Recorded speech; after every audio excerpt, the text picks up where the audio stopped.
Welcome to the deep dive. We take information from sources you're interested in and really unpack it, go a bit deeper. Yeah, try to get beyond just the surface level. Exactly.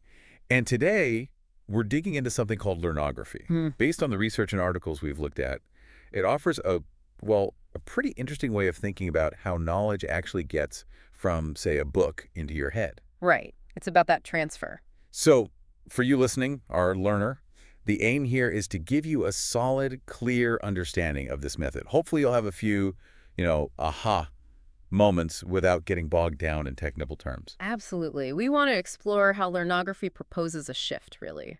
A move away from just passive learning, like listening to a lecture, towards something more, almost you could say, motor-driven, where actually doing things with the book is how you learn. Doing things. Yeah, the core idea is learning through your own actions and the responses you get back.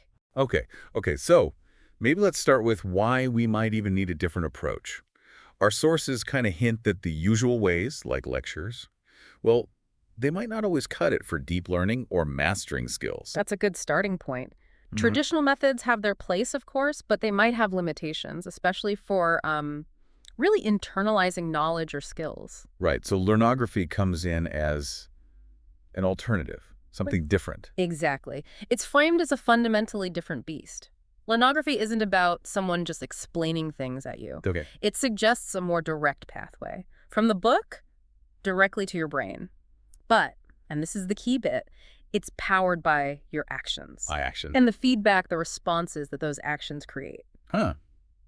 So the book itself sort of becomes the teacher? Is that the idea? In a way, yes. The book is the primary source, the guide, and learning isn't just about absorbing the words. Right. It's about what you actively do with that information. Okay, so what does that look like? How does it work? Well, the sources describe it as being grounded in neuroscience, using our sensory motor feedback systems, learning through actually experiencing things. Experiencing the information. Yeah. So the big shift is away from focusing on teaching and listening towards focusing on learning and doing. The goal is to build these things called brainpage module. Brainpage modules, what are those? Think of them like mental maps or blueprints of the knowledge, Okay. but they're constructed actively through your engagement, not just passively received. Right, so it's not like just downloading information. How does this motor-driven transfer actually happen then? It's about interaction. Students don't just read the text passively. They have to decode it, understand it, and then, this is crucial, translate it into some kind of physical action. Like what kind of action? It could be writing notes, sure, but also maybe sketching a diagram of the concept, or rehearsing it out loud, building a physical model, or solving a problem presented in the book. So these aren't just study tips, they're core to the learning process itself. Exactly. According to Learnography, these actions are the very mechanism for building those brainpage modules. And importantly, these actions generate responses. Responses, like feedback. Yes, feedback from the task itself. Did your sketch make sense? Did you solve the problem correctly? That kind of thing. Gotcha. So it's this back and forth, you do something, you see what happens, and that reinforces the learning. Precisely. That interaction is key. Let's dive into those actions a bit more. What makes them so effective in this model? Well, the idea is that any deliberate movement or decision or performance that stems from the book starts the learning engine. The sources give good examples, like just writing down a concept. It's not just linguistic, it's also spatial, where the words go on the page. And the physical act of writing itself helps encode it. Okay, I can see that. Or, say, tackling a math problem from the book. You get immediate feedback, right? Yeah. Correct or incorrect. Instantly. That directly engages your brain's error-checking circuits.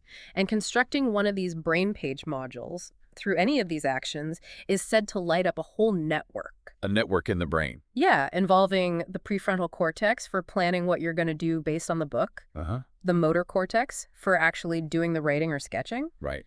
the thalamus, which relays sensory info, and the cerebellum, which is crucial for coordination and refining skills. Wow. Okay, so it's really getting multiple parts of the brain working together. Exactly. It's much more involved than just reading and highlighting. That makes sense. You're physically invested.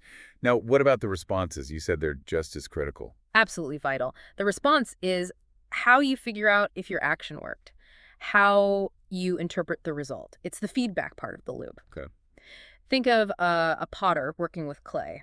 They apply pressure, the clay responds, and they adjust their hands based on how the clay feels and looks. Right, constantly adjusting. It's similar here. The learning object, maybe the book's problem or the model you're building, gives you feedback. It pushes back in a way. Pushes back. Yeah, the sources mention this law of reactance. Like pushing a stiff door, the resistance makes you engage more, understand it better. The feedback from the learning task forces you to think harder, refine your understanding, adjust your brain page module. So it's not just doing the action, but paying close attention to the result of the action and then changing your approach. Exactly. That interpretation and adjustment is where the deeper learning occurs. Let's talk a bit more about the neuroscience then. You mentioned a few brain areas. Can you break down their specific roles in this book-to-brain process? Sure. So the thalamus acts like a gatekeeper or relay station for sensory signals from the book, filtering what's relevant and kickstarting the response. Okay. The prefrontal cortex, as I mentioned, is your executive control. It sets goals based on the book, makes decisions on how to act. Right, the planning part. Then the motor cortex translates those plans into the actual physical actions, writing, drawing, modeling, whatever it is. Got it. The cerebellum is key for precision and coordination. Think learning a skill like riding a bike. It helps make your actions smoother and more accurate with practice. It's involved in procedural memory. Ah, muscle memory almost. Sort of, yeah.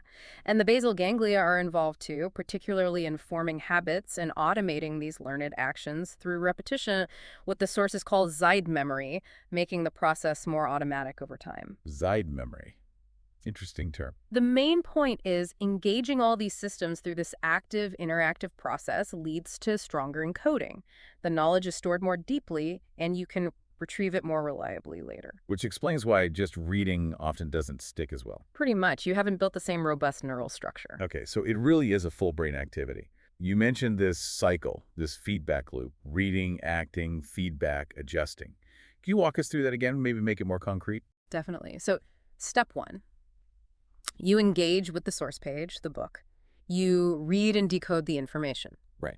Step two, you translate that into an action. Let's say you decide to write a short summary in your own words. Okay, writing a summary. Step three, you get a response. As you write, you might realize, I'm not actually sure how to phrase this part, or this doesn't quite connect logically. That's your feedback. Ah, the feeling of struggling is the feedback. It can be, yes. Or maybe you compare your summary back to the text and see gaps. That's feedback too. Step four, you modify. You go back to the book, reread the tricky section, maybe try phrasing your summary differently. You refine your understanding, your brain page. And then you repeat. Exactly. Step five is repetition for mastery. The sources use the term cyclizide rehearsal. It's this iterative cycle. Cyclizide rehearsal. Think about learning an instrument, like you said earlier. You play a bit, action. You listen, response. You adjust your fingers, modification. And you play it again and again. Yeah, that makes total sense. You can't learn guitar just by looking at the sheet music. Precisely. You have to do it, get the feedback, and adjust.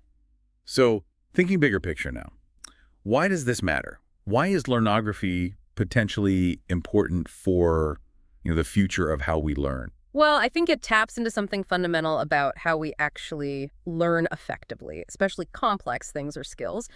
We're always looking for ways to foster deeper understanding, right? Not just surface memorization. Sure. And we want learners to be more independent, adaptable. Learnography seems to offer a path towards that by aligning with neuroscience. It emphasizes the body and brain working together. Which intuitively feels right. Yeah, and this action-response cycle, it can be very motivating. When you see the direct results of your actions and figure out how to improve, that builds confidence and drives further learning. It strengthens those neural connections. So it could lead to more self-driven learners. That's the potential, yes. How does this change the classroom dynamic then? If the book is the teacher, and it's all about action and response. Yeah. What's the teacher's role? It shifts, definitely. The teacher becomes less of a lecturer, more of a facilitator or designer of the learning environment. Okay. Their role is to create the opportunities for students to engage in these action-response cycles, to select the right materials, design the right tasks that prompt that active knowledge extraction. So setting up the conditions for learnography to happen. Exactly. Making learning less about passively receiving and more about, as the source puts it, a living cycle of brain-based construction. Living cycle of brain-based construction. I like that. Okay, so let's try and boil this down. What are the absolute core ideas, the main takeaways from Learnography? Okay, I'd say there are a few key shifts it proposes. First, the emphasis moves from teaching to learning with books or source materials as the primary teacher. Right. Second, it's about empowering learners through motor learning using hands-on tasks, physical actions. Huh.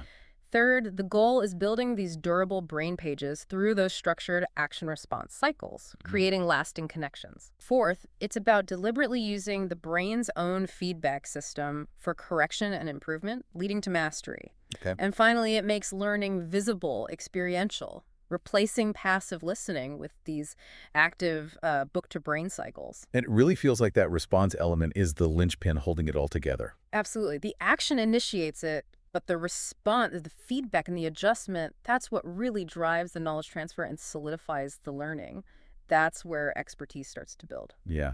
Wow. Okay. This has been a really fascinating deep dive into learnography. It definitely gives you a lot to think about regarding how we learn best. It does challenge some assumptions. It does. So the key things really are that active engagement, using motor responses, paying attention to the feedback, and building these brain pages for deeper understanding. That sums it up nicely. For you listening, maybe think about your own experiences. When have you learned something really well, something that stuck? Was it just from reading, or was there an element of, trying things out, getting feedback? Chances are the most memorable learning involved some kind of action and response. Yeah. It makes you wonder, doesn't it? Could this kind of active physical engagement with information be maybe the missing piece for making knowledge truly stick and be useful in other parts of our lives? A provocative thought to leave people with. Definitely something to ponder. And if you are curious and want to go deeper, the source material mentions something called the Takshila page for more on system learnography. Might be worth investigating if this sparked your interest.